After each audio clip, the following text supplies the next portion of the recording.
చేస్తారని ఎంపీ ఎమ్మెల్యేలే భయపడితే సామాన్యుల పరిస్థితి ఏంటి? పోలీసులు అరెస్ట్ చేస్తారని ఎంపీ ఎమ్మెల్యేలే భయపడుతుంటే సామాన్యుల పరిస్థితి ఏంటని హైకోర్టు ఘాటుగా వ్యాఖ్యానించింది. 7 ఏళ్లలోపు జైలు శిక్షకు వీలున్న కేసుల్లో సిఆర్పిసి సెక్షన్ 41A నోటీస్ ఇచ్చి వివరణ తీసుకోవాల్సి ఉండగా పర్చూరు తెలుగుదేశం పార్టీ ఎమ్మెల్యే ఏలూరు సాంబశివరావు అరెస్టుకు ఎలా ప్రయత్నిస్తారని మండిపడింది. అరెస్టు చేస్తే అందుకు బాధ్యులైన పోలీసులను జైలుకు పంపేలా ఆదేశాలు ఇస్తామని స్పష్టం చేసింది. ఉన్నతాధికారులపై చర్యలకు ఆదేశిస్తే తప్ప పరిస్థితి చక్కబడేలా లేదని పేర్కొంది. అరెస్టు భయంతో ఎమ్మెల్యే ఆందోళన చెందుతుంటే ఇక సామాన్య ప్రజల పరిస్థితి ఏంటని ప్రశ్నించింది.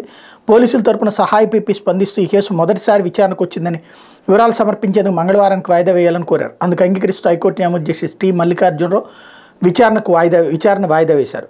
ఇది యాక్చువల్గా మొన్న అనారోగ్యం చంద్రబాబు గారికి తీవ్రమైనటువంటి అనారోగ్యం ఉంది, ఆయన ప్రాణాలకి రక్షించుకునేటువంటి హక్కు ఉంది కాబట్టి ఆయనకి బెయిల్ ఇస్తున్నానంటూ బెయిల్ ఇచ్చినటువంటి న్యాయమూర్తి గారే మల్లికార్జునరావు గారు. ఆయనకి అధికారం ఉంది. అదే అంబులెన్స్ లేకపోతే ప్రాణానికి ప్రమాదం అంటూ చంద్రబాబు గారు పెట్టినటువంటి అఫిడవిట్ దాని బేసిడ్ మీద ఇప్పుడు దాంట్లో వాస్తవంగా హెల్త్ గ్రౌండ్స్ మీద ఇచ్చారు బెయిల్. హెల్త్కి ఇప్పుడు ఏమైనా ప్రాబ్లం ఉందా ఆ రోజున ఆ పాయింట్ మీద, తర్వాత రెగ్యులర్ బెయిల్ కూడా ఇచ్చేశారు అక్కడ స్కిల్కి సంబంధించి. అది దాంట్లో ప్రాథమిక ఆధారాలు లేవని కూడా చెప్పడం, అయితే ఇది కేసు ఇన్ఫ్లుయెన్స్ కాకూడదని చెప్పడం కూడా ఆయన తేల్చి చెప్పారు. ఇప్పుడు వారే ఈ కీలకమైనటువంటి ఆదేశాలు ఇచ్చారు. ఏంటంటే మొన్న ఈ గనులకి సంబంధించి పరిశీలనకు వెళ్ళినటువంటి సందర్భంలో వాళ్ళ మీద దాడికి దిగారు అక్కడ ఉన్నటువంటి వ్యాపారులందరూ కలిసి. మొన్ననే మనం మాట్లాడుకున్నాం, ఏది కావాలని చెప్పి చేస్తున్నారు ఇది వ్యవహారం అన్నటువంటి. ఖచ్చితంగా ఒకళ్ళ అధికారంలో ఉన్నటువంటి వాళ్ళు ప్రతిపక్షంలో ఉన్నటువంటి వాళ్ళని ఏడిపించడం అన్నటువంటి దానికి సాక్ష్యం గతంలో 23 మంది ఎమ్మెల్యేలు వెళ్ళినటువంటి వాళ్ళలో అత్యధిక మంది గనులదే.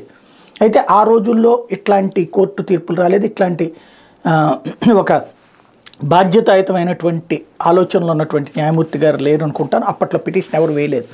ఇప్పుడు ఎట్లా చేస్తారు, 41A నోటీస్ ఇచ్చి చేయాలి కదా అంటే దాడి చేసేటువంటి వాడు కూడా అక్కడ నోటీస్ ఇచ్చి దాడి చేయట్లేదు, అధికారుల మీదకి దాడికి దిగారు. అధికారులు పెట్టినటువంటి కేసు 41A నోటీస్ ఇవ్వాలి, 7 ఏళ్లలోపు జైలు శిక్ష అయితే కనుక. మామూలుగా అయితే అధికారి మీద దాడి అంటే కనుక సాధారణంగా 7 ఏళ్ల కంటే ఎక్కువ జైలు శిక్ష పడాలి. కానీ ఇక్కడ తర్వాత కాలంలో అది కక్ష సాధింపులకి జరుగుతుందన్నటువంటి ఉద్దేశంతో దాన్ని 7 ఏళ్ల లోపుకే కన్వర్ట్ చేసుకున్నటువంటి పరిస్థితుల్లో ఇప్పుడు ఆ ఆధారంగా అసలు మీరు ఎమ్మెల్యేని ఎలాగా అరెస్ట్ చేయడానికి రెడీ అవుతున్నారంటూ తీవ్ర ఆగ్రహం వ్యక్తం చేశారు న్యాయమూర్తి. ఇప్పుడు దీని మీద నెక్స్ట్ స్టెప్ ఏముంటుంది అనేటువంటి చూడాల్సి ఉంది. ఇకపోతే